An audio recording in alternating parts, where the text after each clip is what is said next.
Fala, meus amigos! Fala, minhas amigas, sejam muito bem-vindos e muito bem-vindas ao vídeo de Baixescast dessa quinta-feira. E se tem vídeo de Baixescast quinta-feira, tem opiniões impopulares, o seu quadro preferido do metal mundial. Aquele quadro no qual eu respondo a sua opiniãozinha de shopping e provo que você não sabe nada e você me agradece porque eu tô aqui pra te elucidar. Afinal, eu detenho a verdade dos fatos do metal. Ou eu sou só um metido a sabichão mesmo, que não sabe porra nenhuma. Quer participar do quadro? Quer ter sua opinião impopular lida aqui neste quadro? Então comenta a sua opinião impopular. Deixa a sua opinião impopular aqui nos comentários, mas não se esquece de botar uma opinião impopular ou opiniões impopulares no começo ou no final da sua frase. Assim você tá me dando sinal e autorização para eu printar a sua opinião e botar aqui na tela. Sem mais delongas, vamos às opiniões impopulares da galera. Começando com a opinião impopular do Igor Digão, e ele diz: opinião impopular, o Rebirth é bem melhor que o Temple of Shadows. Eu gosto bastante do Temple of Shadows.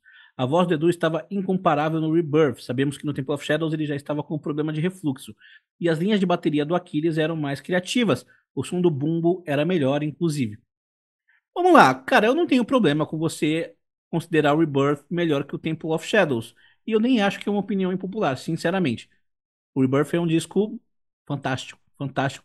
Mas o que mais marcou a época foi o Temple of Shadows. Seria impopular você falar que o Rebirth foi mais premiado, porque não foi. Aí seria uma opinião falsa, na verdade. Agora, você preferiu o Rebirth ao Temple of Shadows? Problema nenhum. Descasso, maravilhoso. Existem tempos nos quais eu também prefiro. Hoje, se eu tivesse que escolher, eu escolheria o Temple of Shadows, mas o Rebirth é um descasso, maravilhoso. E sim, de fato, eu acho que a voz do Edu tá bem melhor no Rebirth do que no Temple of Shadows. Quanto ao som do bumbo, cara, eu não sou tão detalhista a respeito de preferir um disco ou deixar de preferir um disco por conta de som de bumbo. Mas já que você falou, não vou desacreditar. E vocês, concordam, discordam? O Rebirth é bem melhor que o Temple of Shadows, como diz o Igor Digão? Comentem aí. Obrigado pela sua opinião impopular, Igor Digão. O Hilton César 2827 diz: opinião impopular, o rock das décadas de 70 e 80, em maioria, era mais festeiro, sexista e até fútil, com o hard rock em alta, reflexo da Guerra Fria, onde o mundo poderia acabar a qualquer momento com uma guerra nuclear iminente. Com o fim de tal conflito, no início da década de 90, o rock passou a ser, em maioria, mais sério e depressivo, com grunge em alta, e aquele sentimento de não morremos mais, e agora? Isso nos leva àquela frase filosófica que diz: o ser humano não é triste porque morre, mas sim porque vive. Pode não parecer impopular, mas digo isso a várias pessoas e elas dizem que não tem nada a ver. Boa reflexão a sua, Ailton César, mas eu não sei se eu concordo com ela, não. Eu não acho que o rock festeiro, principalmente da década de 80, na década de 70, nem tanto, mas acho que mais na década de 80, não acho que foi reflexo da Guerra Fria. E também não acho que o grunge ficou popular por conta do fim da Guerra Fria. A Guerra Fria acaba em 1991. A União Soviética acaba oficialmente em dezembro de 91. O Nevermind é lançado em setembro de 91, assim como o Ten do Pearl Jam, assim como o Bad Motor Finger do Soundgarden. O Facelift, álbum de estreia do Alice in Chains, que fez um puta sucesso, Ten Men in the Box, foi lançado em 1990. A única banda que de fato explodiu e ficou grande pós-fim da União Soviética foi Stone Temple Pilots com o Core, que é o disco de estreia, que é o disco mais famoso da banda, que foi lançado em 92. Então eu discordo da sua opinião, mas eu acho que você tem uma bela reflexão aí. Beleza? Muito obrigado pela sua opinião. O Celtic1 diz: opinião impopular, Spirit Carries On é uma balada pau mole e estraga o álbum. Eu tenho certeza que tem uma galera que manda opiniões impopulares assim de propósito, só pra me deixar puto. Só que você não conseguiu, Celtic. Brincadeira, conseguiu sim. Vai tomar no seu cu. Como é que o cara me fala mal de Spirit Carries On, mano? Puta música linda, balada maravilhosa. E um dos melhores solos do John Petrucci. O cara quer estragar um álbum perfeito. Você não vai conseguir, parceiro. Metrópolis Parte 2 é obra-prima. E Spirit Carries On apenas o engrandece. Essa opinião, tenho certeza que os fãs do Dream Theater vão discordar completamente. Comentem aí. Você que gosta do Metrópolis Parte 2, Spirit Carries On estraga o álbum, eu não devia nem agradecer, mas muito obrigado pela sua opinião impopular. O Thiago Colutini 9923 diz: opinião impopular: a presença de palco do Fabio Lione no Angra é um negócio tenebroso. Ele não se mexe direito, não agita com o público, não interage com a plateia, no máximo para fazer o pessoal ficar cantando umas melodias super agudas ou graves que ele fica fazendo para enrolar. Comparado aos outros dois vocalistas, André e Edu, ele parece que só está ali para cumprir o trabalho e ir embora. Olha, não que cumprir o trabalho e ir embora seja algo ruim. Que bom que o Angra tem um vocalista que consegue cumprir o seu trabalho e ir embora. Agora, a presença de palco dele é um negócio tenebroso? Não. Não, não é. Eu lembro na época do Rebirth que eu achava a presença de palco do Edu muito ruim. Sabe, aquele moleque novo, inocente, que acabou de chegar num negócio muito maior do que ele estava acostumado a cantar. E eu achava a presença dele até engraçada, mas ele não era um frontman que comandava as plateias. O André era. O André sempre foi foda. Com o tempo, a presença de palco do Edu foi melhorando bastante. Mas o Fábio eu acho que tem uma presença bem digna. É que ele não é brasileiro, então talvez isso dificulte a comunicação com o público brasileiro, trocar uma ideia com o público durante o show. Mas eu relevo isso, até porque pra mim o Fábio Lione é um baita de um vocalista e entregou 3 grandes discos com a banda. O que você acha da presença de palco do Fábio? Thiago Colutini, obrigado pela sua opinião impopular. O @Nilson Perei diz opinião impopular. Jugulator e Demolition são muito melhores que os álbuns lançados com a volta do Rob Halford. Angel of Retribution é um álbum chato e a música Angel é uma das piores baladas do rock e heavy metal. Como assim, mano? Angel é linda? Angel. Não fala um negócio desse, Nilson. Dá uma segunda chance pra música. Música bonitona. E eu adoro Angel of Retribution. Lembro que quando saiu o clipe da Revolution, eu fiquei mega empolgado. Gosto muito desse disco. Sobre o Jugulator e o Demolition, cara, eu lembro que eu rejeitei eles quando eu os escutei, mas isso faz muito tempo. E foi só uma vez. Será que cabe uma segunda chance? Comentem aí. Eu de fato não vou descer a linha no disco nem enaltecer ele, sendo que faz muito tempo que eu não os ouço. Então, se vocês comentarem aí, eu até dou uma segunda chance pra eles. Mas Angel of Retribution não é chato e Angel é maravilhosa. Então, sua opinião está errada de qualquer jeito. Fãs de Judas Priest, comentem aí a opinião do Nilson Perei. E muito obrigado, Nilson Perei, pela sua opinião. O @JPNV diz opiniões impopulares. Juca Kfouri e Zé Trajano são duas figuras absolutamente prepotentes e insuportáveis. Entendo a relevância dos dois para a mídia esportiva, mas são duas figuras intragáveis. Cara, eu gosto do Juca e do Zé. Eu entendo que nos dois, principalmente no Juca, às vezes eu sinto um ar meio professoral que também não me agrada. Um certo desprezo pela opinião alheia, como a dele tivesse num pedestal. Inclusive, eu sou torcedor do Santos e no ano de 2022 o Juca Kfouri teve uma polêmica com o Santos, né? O Santos empatou em 0-0 com o Fluminense e ele escreveu uma coluna escrito Fluminense 0, Ninguém Futebol Clube 0. Título mega desnecessário e provocativo. Então o Juca ele tem bastante disso e ele gosta de criar polêmica do nada. Já o Zé Trajano eu não tenho nada contra não, cara. E mesmo o Juca, assim, no balanço eu considero ele um cara positivo. Amigos que curtem esporte, que curtem futebol, comentem aí. Juca Kfouri e Zé Trajano. Acho que isso aí vai dar pano pra manga, hein? Vou gostar de ler os comentários. JPNV, muito obrigado pela sua opinião. O Daniel Freitas-N9K diz opinião impopular. As pessoas hoje baseiam suas opiniões sobre bandas e discos de acordo com seus problemas pessoais.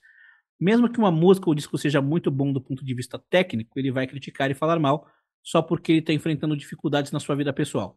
Muita gente quer projetar nas bandas suas frustrações, por isso tanto hate com bandas novas, o hard rock e o metal cristão. Olha, eu não uso esse critério pra achar uma banda boa ou ruim, mas música, meu amigo, é expressão. Música é sentimento. E eu não julgo quem quer ouvir música esperando algum sentimento e ao não ser correspondido, não gosta do disco. O disco pode ser, como você disse, um disco muito bom do ponto de vista técnico. Mas se as letras do disco vão na direção contrária daquilo que o ouvinte tá esperando ou tá vivendo na vida dele, é normal que ele critique. Eu, por exemplo, quando perdi a minha mãe, o Evanescence estava lançando o álbum The Bitter Truth, que é um disco que não figura entre os melhores da banda, mas é um disco que fala sobre perda, sobre ser forte nesses momentos de perda.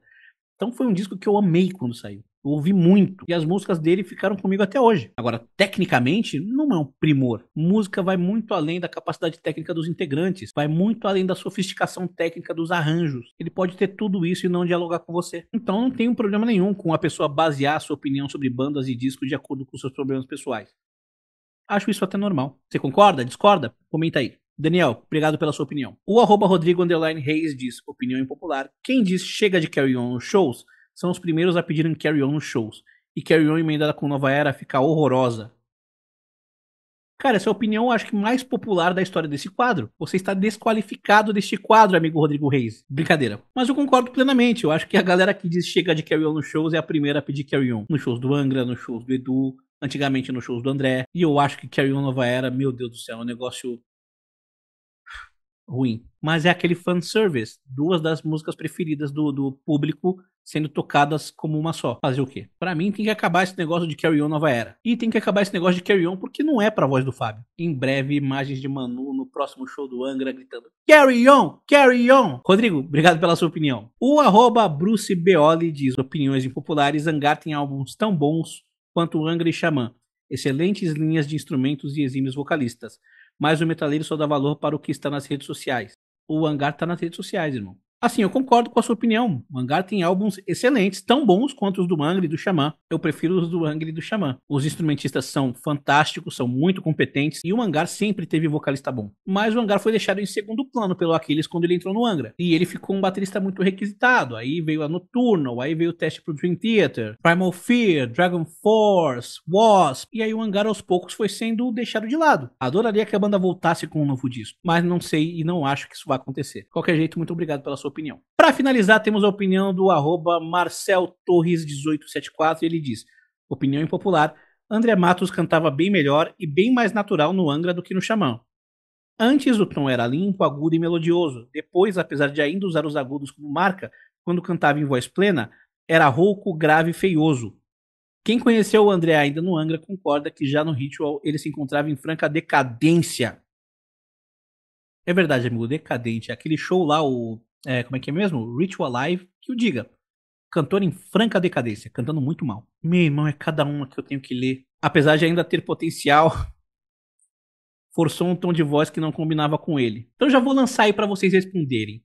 André do Angra ou André do Xamã? Qual foi o melhor? Quanto à opinião do Marcel Torres, eu discordo. Tá errada, na verdade. No Angra, o tom não era limpo, agudo e melodioso.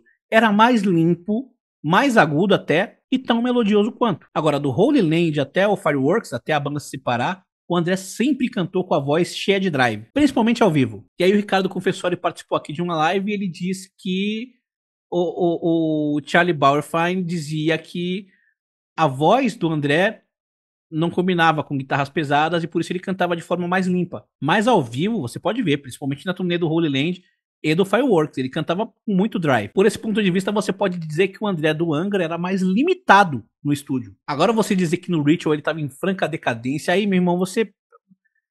Brother, melhora. Melhora, repensa isso.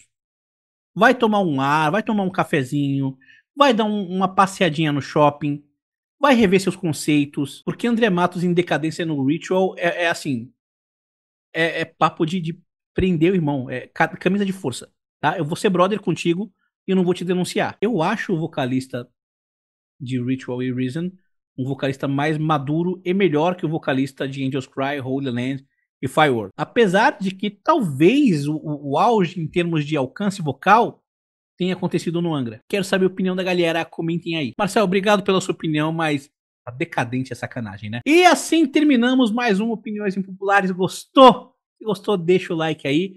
Quer participar do quadro? Deixa a sua opinião impopular aqui nos comentários. Não se esquece de deixar uma opinião impopular ou opiniões impopulares no começo ou no final da sua frase. Beleza? Lembrando, amanhã tem entrevista com o Jordan Rudess. Amanhã às 5 da tarde. Vai estar legendada, tá? Não se esqueçam de se inscrever no canal, ativar as notificações, deixem um like. Nos sigam nas redes sociais. Quem quiser e puder contribuir com o meu trabalho via Pix, considere se tornar membro do canal, link na descrição. E é isso aí. Aguarde nossos próximos vídeos. Falou.